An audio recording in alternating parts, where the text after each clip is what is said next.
আমার ফরিস্ত হল আমি আল্লাহর যাতে একটা সিদ্ধান্ত নিছি দুনিয়ার জমিনের মধ্যে আজম জাত যেটা আছে আদম একটি জাতরে আমি কি করতাম জমিন দান করতাম আদম জমিন নির্বাচিত করতাম একজন আদম জাতিরে বানাইতাম তুমি তাই তো ফরিস্তা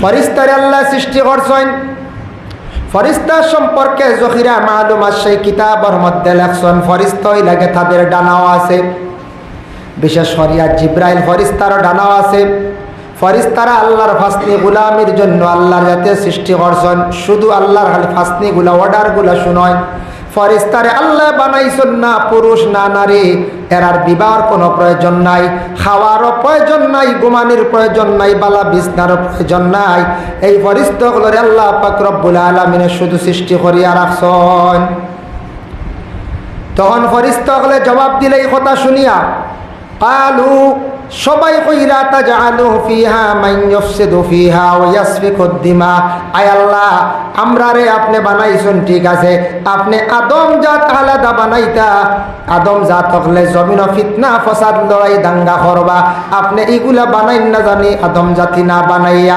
আমরা তো একমাত্র আপনার উপাসনা করি আর অনুসাব্বিহু লাক আমরা আপনার কি করি আর জিকির আজকার করি আর আপনার তাসবিহ জফিয়ার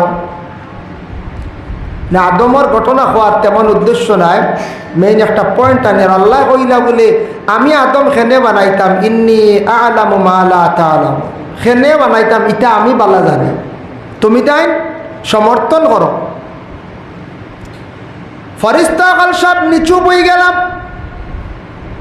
হঠাৎ আল্লাহ কইলা আদম বানাইতাম আদম বানাইতে তোমাদের আমি আগুন থেকে সৃষ্টি করছি কিতাবের মধ্যে সূরা রহমান কুরআন শরীফের মধ্যে সূরা রহমানের ব্যাখ্যাত লেখছয় ফরিস্তাগুলোরে আল্লাহ আগুনের দ্বারা সৃষ্টি করছেন আবার তাফসীরে লেখছেন আগুনের শালা দিয়ে আল্লাহ সৃষ্টি করছেন আল্লাহর বান্দেগান তোমাদের রে বানাইছি আগুন তাকিয়া আদম জাতিরে বানাই মাটি দিয়া খেয়ে পারবাই মাটি আনতায় তখন আজরাইল ফরিস্তা গিয়া পৃথিবীর কত জায়গার তাকি বলে ৬০টা স্থান তাকিয়া মাটিয়া নিয়ে হাজির হলাম ৬০টা স্থান আমরা শুনছি কিছু কিছু আগে আগে আজও বিভিন্ন রওয়ায়াত বিভিন্ন রকমের কিতাবও লেখা থাকে ৪ জায়গার তাকি আনছেন না ৪ জায়গা তাফসিরে জাবিরির মধ্যে লেখছেন ৬০ জায়গার তাকি মাটি আনা হয়েছে কিছু মাটি কোনো জায়গার মাটি সাদা কোনো জায়গার মাটি খালা কোনো জায়গার মাটি হাঙ্কড়ওয়ালা কোনো জায়গার মাটি ভিসলা এইভাবে বিভিন্ন কিসিমর মাটি আনজন ওই আরব দেশে তৈব তাকি 10 মাইল দূরে একটা জায়গার নাম আছে সেই জায়গার নাম হইল ওয়াদি মুহররম এই জায়গার মধ্যে আদমের খায়ারে সর্বপ্রথমে বানাইলাম আদমের খায়া বানাইছন যখন আল্লাহ রূহটা ডালিয়া দিলা আদমের মাথা বা তালু বায়ের লাগি তালুটা নরম আমরা সবর তালু ছোটবেলা নরম আসলো এখনো বাচ্চা বড় হইয়ার কিছু শক্ত হয় তবুও নরম সবর তালু নরম নেন তালুর দিকে আল্লাহ রুহ ডালিছেন ডালার সঙ্গে সঙ্গে রুহটা বাহির হইয়া গেছে গিয়া খানে দি বাহির হইছে লাগি দেখুন জানি মাথার সম্পর্ক খানের দিকে একবার বাহির হইল ডাইন খান আরেকবার বাহির হইল বাম খানের দিকে আরেকবার বাহির হইল নাকের দিকে 3 বার রুহটা বাহির হয়ে গেল নূরে মুহাম্মদি ছাড়া এখন রুহটা টিকে না কারণ আদমের বডির ভিতরটা অন্ধকার রুহ গিয়া সেই অন্ধকারের ভিতরে রয় না শান্তি পায় না আল্লাহ পাক রব্বুল আলামিন জিব্রাইল আলাইহিস সালাতু ওয়াস সালাম রে জানাইলা ও জিব্রাইল শোনো জিব্রাইল তুমি যাও আরশে আজিমের মধ্যে একটা নূরে মুহাম্মদি পাইবা ডাইন পাশে সেই নূরে মুহাম্মদি আনো হযরতে জিব্রাইলে নূরে মুহাম্মদি আনছন আনার সঙ্গে সঙ্গে আদমের পেশানি মানে কপালের মধ্যে বসাইয়া দিলা তখন রূহটা ডালিলা সেই রূহ আর আদমের ভিতরে তাকি বাইর হইছে না সুবহানাল্লাহ নূরে মুহাম্মদি দেওয়ার পরে 40 দিন পরে আদম খাড়া হইলা মানে বসলা বসার পরে হযরতে আদমে একটা হাসি মারছেন মারার লাগে লাগে আমরা হাসি দিলে নাক থাকি এক ধরনের জল বাহির হয় এক ধরনের একটা জল বাহির হয় এইভাবে জল বাহির হইছে আদম রে আদ হযরতে জিবরাইল আলাইহিস সালাতু ওয়াস সালাম রে অর্ডার করল আল্লাহ পাক রব্বুল আলামিন হইল আদম তোমার এই নাকের যেটা আছে এটা আমি রাখি দিয়া আজরাইল ও জিবরাইল তুমি এগুলা সমজিয়া রাখো এগুলা আবাজতে রাখো এইগুলা দিয়ে আমি একদিন একজন ব্যক্তিরে সৃষ্টি করব আদমর নাকর শাসর পানিত তাকিয়া বলে কারে বলে হযরতে ঈসা রূহুল্লাহর বাপরে সৃষ্টি করব মরিয়মর স্বামীরে আমি আল্লাহর জাতে সৃষ্টি করব আদমর নাকর যে জল যে ফুটান বাইর হইছিল হাসির লগে ই ফুটান হেফাজতে রাখা হয়েছে মরিয়মর স্বামী সৃষ্টি হইবা ও ফুটাইন তাকিয়া মানে ঈসা রূহুল্লাহর বাবা ঈসা নবীর তো বাপ নাই আমরা জানি না নি বাপ নাই যার জন্য আল্লাহর বন্দেগান হযরতে আদম যখন বেহেশতের মধ্যে আল্লাহর জাতে রাখলা 40 দিন পরে মা হাওয়া আলাইহাস সালাতু ওয়াস সালাম রে আল্লাহ সৃষ্টি করলাম হাওয়ারে সৃষ্টি করি আদমর সামনে আনতে সময় ৬২টা জেওরাত লাগাইয়া কত সুন্দর করি আল্লাহ সাজাইয়া আদমর সামনে হাজির করলা আদম দেখিয়া তেন চমৎকার হয়ে গেলা আয় আল্লাহ তাআলা কত সুন্দর করে আপনি সৃষ্টি করছেন আমারে সৃষ্টি করছেন আপনি আমার তেমন সুন্দর নাই আমার তো ইলা কোনো জেওরাত নাই আল্লাহ কইলে আদম তোমার আমি সুন্দর বাড়াইয়া দিলাইয়া আমি হাওয়ারে সুন্দর করিয়া সৃষ্টি করছি মা হাওয়ারে আল্লাহ বেহেশতের মধ্যে যখন হাজির করলা ৬২টা জেওরাত পরিধান করাইয়া এর লাগি মহিলা হলে জেওরাত পরিধান করা তাদের জন্য জায়েজ মহিলা যদি হাতের বালা চুড়ি নাকের মধ্যে কানের মধ্যে পেশানির মধ্যে কপালের মধ্যে এইভাবে জেওরাত যদি ব্যবহার করেন মাথার মধ্যে বিভিন্ন চুড়ি ব্যবহার করেন কোনো অসুবিধা নাই যেটাই মহিলার সৌন্দর্য বাসে রঙে রঙ্গিত হয় জায়েজ আছে অসুবিধা নাই মহিলা লাগাইতে পারে তবে পুরুষের জন্য কোনো ধরনের জেওরাত ব্যবহার করা জায়েজ নাই পুরুষের জেওরাত না আমরা দেশ বর্তমান সময়ে কিছু কিছু জায়গায় জেওরাত লাগাই দিই গলাত সরা লাগাই দিন রুহার একসা হাতও আরে খাড়ু একসাও থাকে কোনো কোনো সময় এটা আমরা পুরুষের লাগি দাগাও দিই বেহুদা দাগা দেয় দাগা এটা মহিলাদের জন্য দাগা পুরুষের লাগি নাই গুণাগার হইবা যত সময় আপনার শরীরে খাড়ু থাকবো দাগা থাকবো গলাত সরা থাকবো যুবক ভাইয়ার গুণাগার হইবা এটা দেখা দেখি ব্যবহার করবা না আমরার লাগি জেওরাত ব্যবহার যাইজ না হাতে গড়ি দিতা দিন কোনো বাধা নেই আদমে কইলে আমার কোনো সৌন্দর্য নাই আল্লাহ কইলে দিয়া তুমি আরাম করো আদম ঘুমাইছন রেস্ট করছেন ঘুম থাকি উঠিয়া আদমে দেখুন তার চেহারার মধ্যে মুখের মধ্যে দাড়ি ফুটি গেল সর্বপ্রথমে আদমর মুখ আল্লাহ দাড়ি ফুটাইয়া দিলা জন্নতর গ্লাস গিয়া দেখছেন সুন্দর লাগে কইলে আল্লাহ আপনার দরবার হাজারো লাখ কোটি শুকরিয়া আপনি আমার মুখ দাড়ি দিছ অত সুন্দর লাগে ইলা আমার আর সুন্দরের কোনো প্রয়োজন নাই এর লাগি পুরুষের সৌন্দর্য থাকে মুখের মধ্যে যেই সময় দাড়ি রাখিলেন দাড়ি রাখা আরম্ভ করেন আর আমার নবী দাড়ি ব্যাপারে গুরুত্ব দিয়েছেন দাড়ি রাখা হইল নবীর সুন্নত দাড়ি রাখা নবীর সুন্নত আজ তাকি সপ্তাহ দিন আগে এক ছেলে বিবাহ দেওয়ার জন্য এক পাত্রী খবর পাইছেন দেখাত যাইতা বাস্তব ঘটনা ও দুনিয়ার ঘটনা ও আমরা করিমগঞ্জের এক ডিস্ট্রিক্ট যে কোনো জায়গাত তখন মেয়ের বাবাই কইলে আমার মেয়ে দেখতা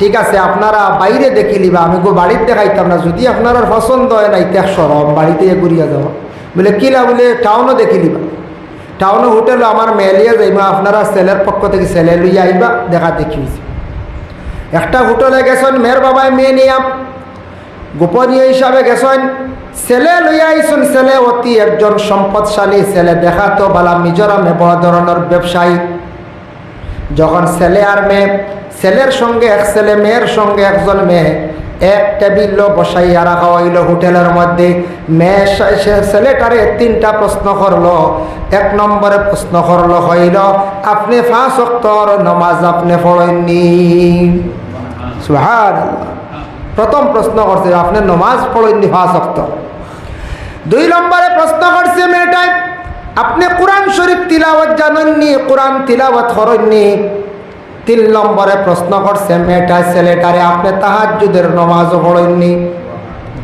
এতে বোঝা যায় মেয়েটা কতটুক নামাজি কতটুক কোরআন তিলাওয়াতকারী মেয়েটা কতটুক তাহাজ্জুদ নামাজ পড়নেওয়ালা, ছেলেটায় জবাব কি দিছে তা আমরা সঠিক খবর পাইছিলাম।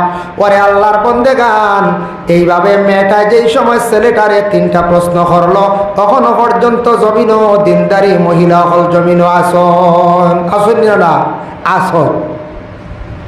দেখো বাবা, মহিলা বুঝছে আমি একজন ভালো পরিবারের মেয়ে, আমার বাবাও শিক্ষিত, বাবাও টাকা পয়সা আলা, তাই যত টাকা পয়সা আলা হোক না কেন, তাই যদি নমাজ পড়েন না, তার মধ্যে পবিত্রতা থাকতো নাই। তাই যদি নমাজ পড়েন, কোরআন তিলাওয়াত করেন না, তার দিল নরম থাকতো নাই। তাই যদি তাহাজ্জুদ পড়নেওয়ালা থাকেন না, তার ভিতরে আল্লাহর ডর থাকতো নাই। যে মানুষের জীবনে তাহাজ্জুদ পড়ে জানিয়া রাখবা আল্লাহরে ডরাই গেছে গিয়া, আল্লাহ পাইবার আশায় আল্লাহরে জলদি পাইবার লাগিয়া, আল্লাহর দ্বার লইবার লাগি তাহাজ্জুদর নমাজ পড়া কম সময়ে মানুষ আল্লাহর নিকটবর্তী হয়ে যায়। তাহাজ্জুদ পড়লে আল্লাহর ডর ঢুকছে, গতিকে তো তাহাজ্জুদও ভারী গেছে। কোরআন তিলাওয়াত করলে মানুষের দিল নরম হয়ে যায়, আর নমাজ পড়লে পবিত্রতা অর্জন করিলায়। আর যদি কোনো মহিলা নমাজিতা হয় আর তার স্বামী যদি বিলকুল নমাজ পড়েন না, সেই স্বামী স্ত্রীর মধ্যে মাঝে মধ্যে বেশিরভাগ অশান্তি থাকবো, ফ্যামিলির মধ্যে ঝগড়াঝাটি থাকবো। কারণ মহিলা নমাজে, স্বামী নমাজ দেখতে ভালো লাগতো না, মহিলা কোরআন তিলাওয়াতের মধ্যে থাকবো, ওই সময় স্বামীর খুব বুড়া লাগবো। কারণ এই ব্যক্তির ভিতরে আল্লাহর ডর নাই, দিল নরম না, শক্ত দিল, দিনদারি সেই পুরুষের মধ্যে নাই। মহিলা যত নমাজ পড়ক্কা, তিলাওয়াত করক্কা, স্বামীর মনে ভালো লাগতো না, এই ফ্যামিলির মধ্যে অশান্তি সৃষ্টি হইব। এর লাগি মেয়ে বিবাহ দিতে খালি দন দৌলত দেখা আমরার লাগি প্রয়োজন নাই।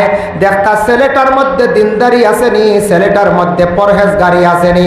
অতএব মেয়েটা বিবাহ, ছেলে বিবাহ দেওয়ার সময় খালি দন দৌলত পাইমুনি, মাল পাইমুনি তা দেখার চাইতাম নাই। বলে সেই মেয়েটার মার চরিত্র ভালো আসেনি, মেয়েটার মা ভালো আসলো নি, মেয়েটা চরিত্রওয়ালা নি, মেয়েটা আদবওয়ালা নি।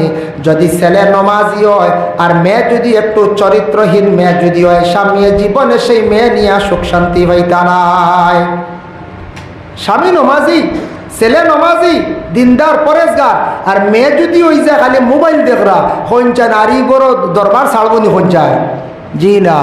এখন বেটি যদি খালি মোবাইল বাজারি থাকে, যদি ভিতরে ডর নাই তো খালি মোবাইল বাজাইব না নিয়ে ওখানে, এই ঘরে বসা দেব, এই ঘরের মধ্যে ঝগড়াইব।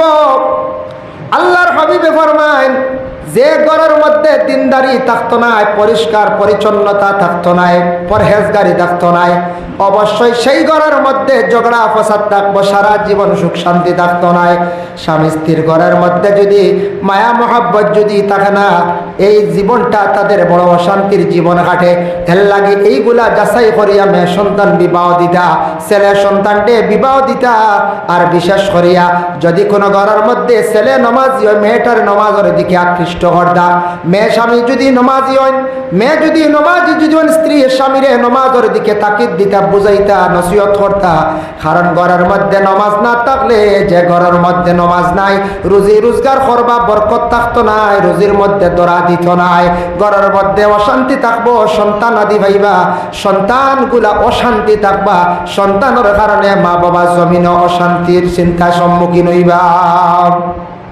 এর লাগিয়া বিশেষ করিয়া পুরুষের সৌন্দর্য মুখর দাঁড়িয়ে, এখন কোনো কোনো জায়গায় শোনা যায় দাড়ি আল্লাহ ছেলে হইলার কোনো মেয়ে পছন্দ করবে, হবে ইয়া আল্লাহ ইনু দাড়ি না আমি না, বুঝতে পারছি, এলা কোনো কোনো জায়গায় শোনা যায় এরকম।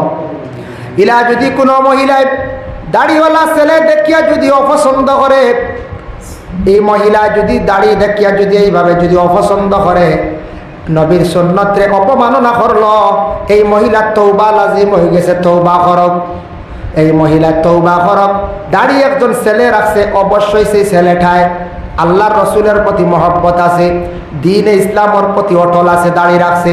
যার জন্য যারা দাড়ি রাখছেন মাশাআল্লাহ, যারা রাখছেন না দাড়ি রাখার চেষ্টা করুন।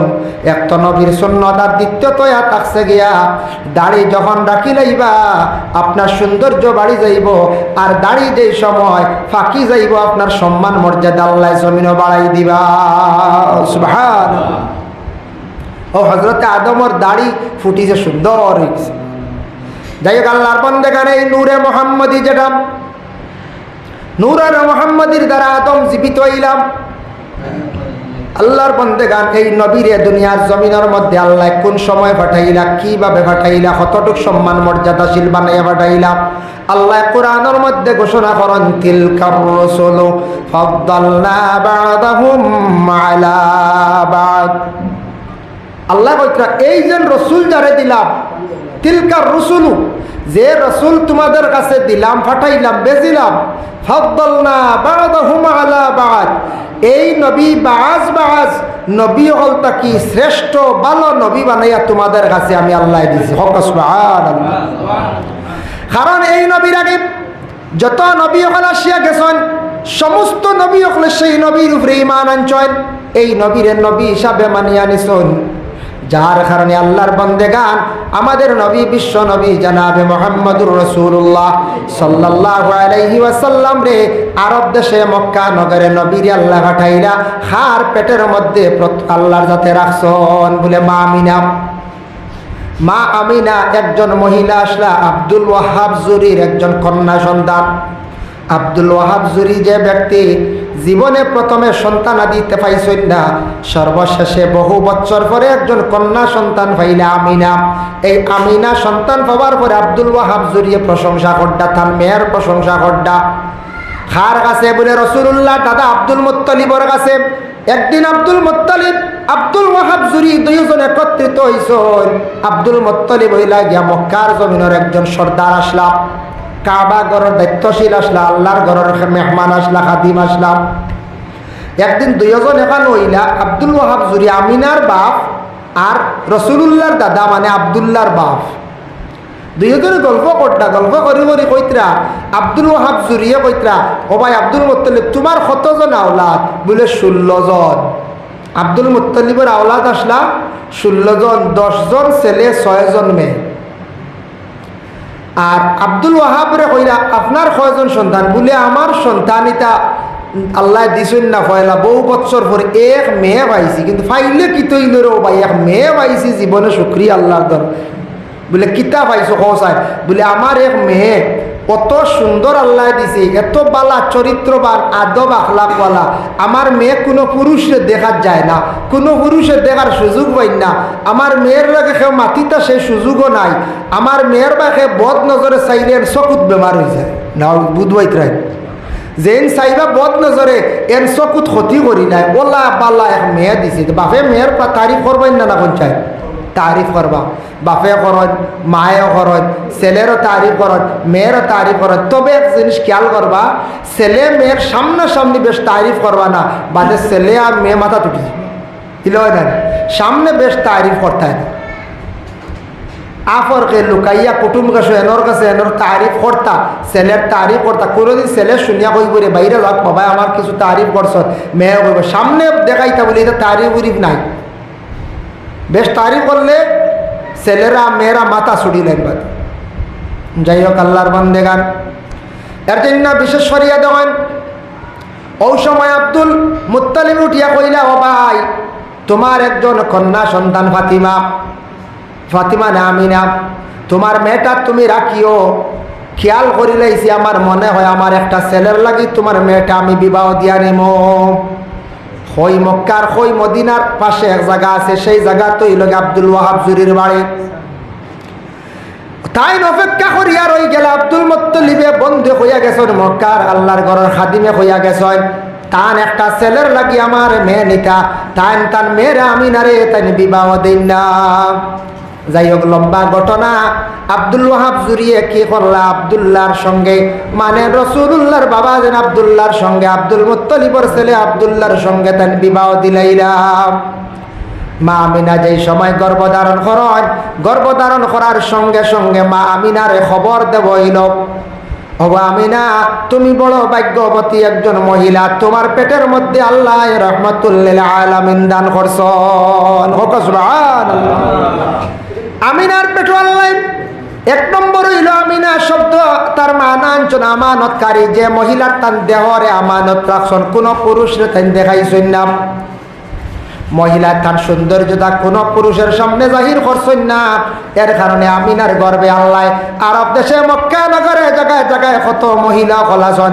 কোন মহিলার পেটো আল্লাহ নবীরে দিলা না, আমিনার পেটো দিলা। যে আমিনায় কোনো বেগানা পুরুষের লগে মাতিছেন না, দেখা করছেন না। এত পর্দাশীল একজন মহিলা আসলা, যার কারণে পর্দাশীল মহিলাদের পেটের মধ্যে আল্লাহ ভালো ভালো সন্তানাদি দান করুন, আলিম হল, হাফিজ হল, বড় বড় অলি হল দান করুন। এর লাগে আল্লাহর বন্দেগান পর্দাশীল মহিলা আল্লাহর পেটো আল্লাহ নেক সন্তান দান করুন।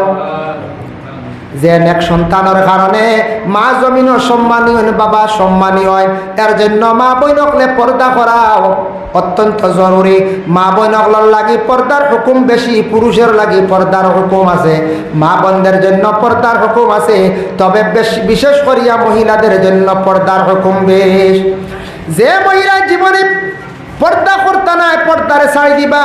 পর্দা ইসলামের একটি অঙ্গ, ইসলামের একটি শাখ, ইসলামের একটি ডাল।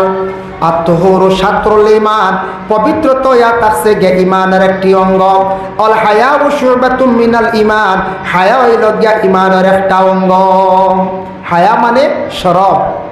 পর্দা না করলে হায়া শরম উঠি যায়। আমি সদা চা খাই না, খাইলা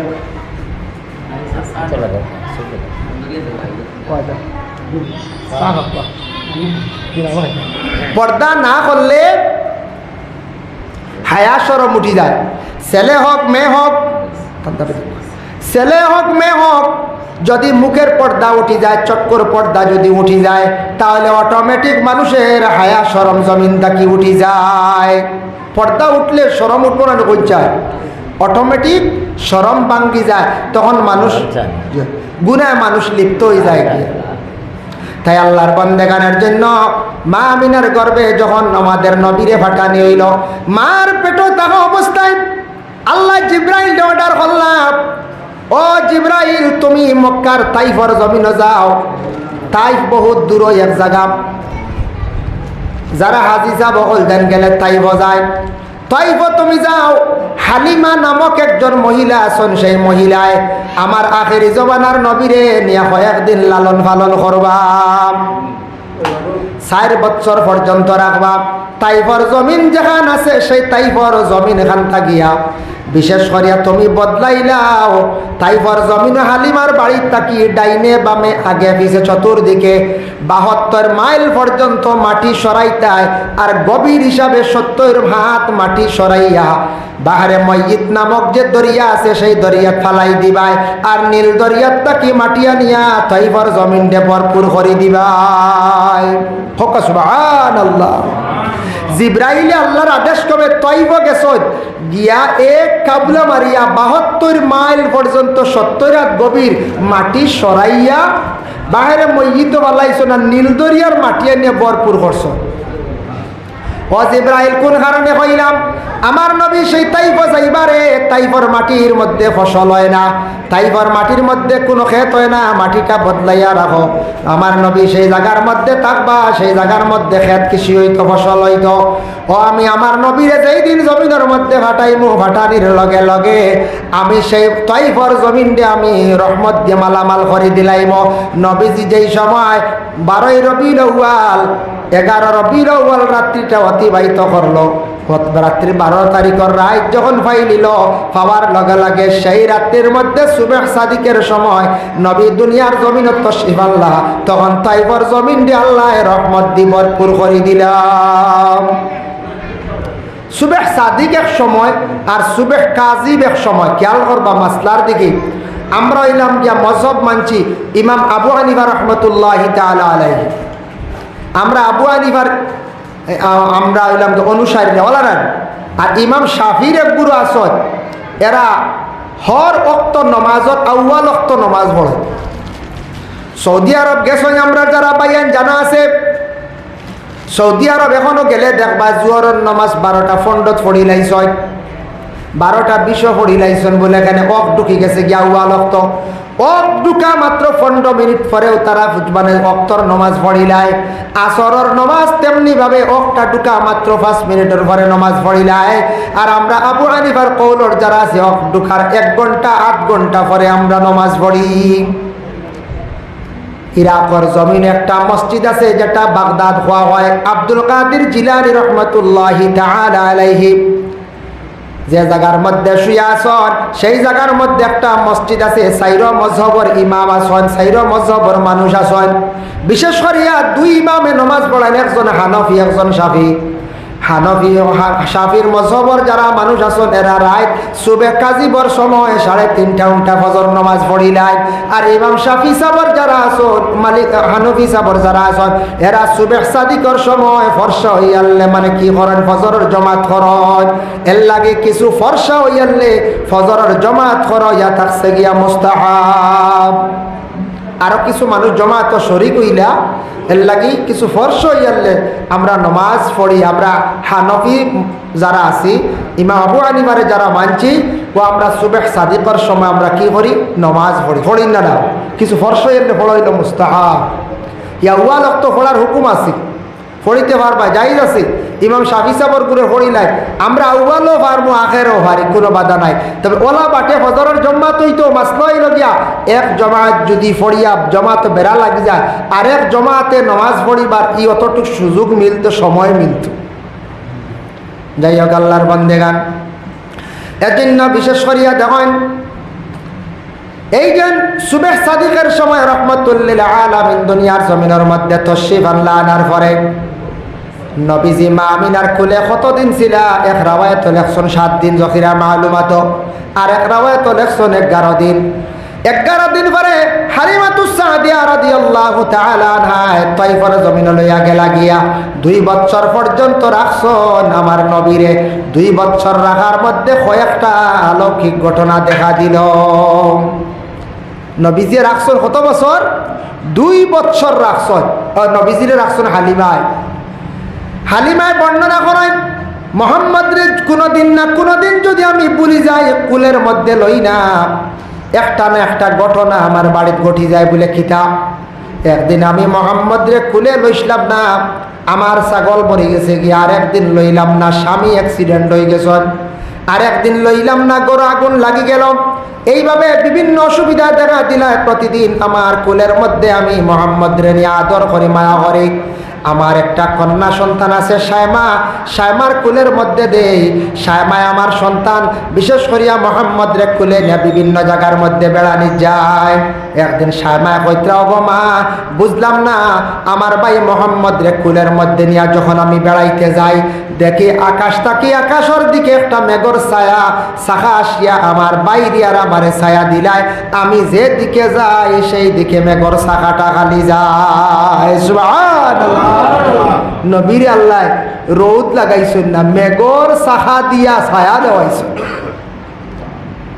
সায়মায় কইত্রা হালিমায় বর্ণনা করছেন আরেকদিন সায়মায় কুলের মধ্যে নিয়ে একটা পাহাড়ের সাইডে গেছেন হালিমার বাড়ি যে জায়গায় আসলো তাইফের জমিন সেই গ্রামের নাম এলাকার নাম হইল বনু সাদ কবিলা একদিন সায়মায় কয় আমার বাই দেখি খালি একটা পাহাড়ের দিকে খালি থাকায় আর খালি হাসাহাসি করেন কুলের মধ্যে নিয়া হইলাম ও ভাই মোহাম্মদ রে হোসেন তুমি তো এখন কথা কইতে পারো 2 বছর ঊর্ধ্বে তোমার বয়স বাইরে আজ কিতা দেখতে আসিলাই ও সময় মোহাম্মদে কইলা ও বোন আজ আমারে আল্লাহ একজন ফরিস্তারে আমারে দেখাইছেন বলে কোন ফরিস্তা বলে ফরিস্তা দেখছে জিব্রাইল মাথায় সবুজ পাগড়ি পরনে সাদা কাপড় আমার সঙ্গে আল্লাহ আজকে জিব্রাইলকে পরিচয় করাইলা সুবহানাল্লাহ 2 বছর বয়সকালে 2 বছর পূর্ণ হওয়ার পরে হযরতে আমিনা রাদিয়াল্লাহু তাআলা আনহার কাছে হালিমা নিয়ে সমঝাই দিলেন নেও 2 বছর তোমার সন্তানকে আমি লালন পালন করছি বলে অগবন হালিমা আরো কয়টা দিন রাখো মক্কার জমিনে কলেরা বেমার আই গেছে এই সময় কলেরায় হয়তো আমার মোহাম্মদ রে যদি ফাইলায় জানি না তুমি নেও আরো কয়টা দিন আমার সন্তান রাখিয়া নিও ওই সময় হালিমাতুস সাদিয়া ঘুরাইয়া মক্কা থাকি নিয়ে তাইফের জমিন আরো 2 বছর রাখলা টোটাল হইল গিয়া 4 বছর তাইফের জমিন 4 বছরের জিন্দগি কাটাইলা তাইফ থাকি ঘুরিয়া আসার পরে এইভাবে খেলাধুলা বিভিন্ন জায়গায় ওই বাচ্চারা খেলাধুলা করে আমার নবী জান দেখাত আর খেলার শেষে দেখা যায় গার্জেন বাবা হলে গার্জেন টকলে সব সন্তান হলার লইয়া যায়। একদিন রসুল্লাহ খান্দি খান্দি ঘর গেলা, মা আমিনা প্রশ্ন করলা, বাবা মোহাম্মদ রে তুমি খেনে খান্দ খাওয়াই? বলে মা গো খান্দিয়ারও কারণে সব ছেলেরার দেখি গার্জেন বাবা হলে আইয়া লইয়া যায়, আমার বাবা নাই জানি, তবে আমার বাবা কোথায়, আমার বাবার খবর খান দেখতে চাই। ও সময় হযরতে আমিনা রাদিয়াল্লাহু তাআলা আনহা খান্দন শুনিয়া কইলা, ও বাবা মোহাম্মদ রে চিন্তা করিও না, তোমার বাবার কবর আমি দেখাইমু, তবে ইজাজত লইতে লাগবো আমার শ্বশুরের, তোমার দাদার কাছে ইজাজত লইতে লাগবো। আমিনা গিয়া খাতরের বেশে গিয়া কইলা তান শ্বশুর দেন আব্বারে কইলাম, ও আব্বা, আপনার কাছে একটা পারমিশন চাইয়া, ইজাজত চাইয়া, আমার মোহাম্মদে তার বাবার খবর দেখতে চাই। বাবা এই সময় তিজারতর উদ্দেশ্যে রওনা দিসলা খে বলে আব্দুল্লাহ, আর রাস্তাত হঠাৎ বেমার হইয়া মারা গেছলা। ওই সময় রসুল্লাহ মার পেটের মধ্যে ছিলা, 6 মাস বয়সকালে তান বাবা জান রে চৌকে দেখ, 6 মাস মার পেট থাকা অবস্থায় তান বাবা জান জমিন থাকি বিদায় হয়ে গেলাম। বাপ তো দেখছেন এতিম, ও আল্লাহ কোরআনও জানায়, আলাম ইয়াজিদকা ইয়াতীমান ফাআওয়া, ও নবী আপনারে আমি আল্লাহ এতিম হিসাবে পাইলাম, এতিম হিসাবে গ্রহণ করলাম, এতিম বানাইলাম। নবী আপনি খান দিও না, সবর করো, আমি এতিমের সম্মান মর্যাদা আমি আল্লাহ জমিনে বাড়াইয়া দিছি।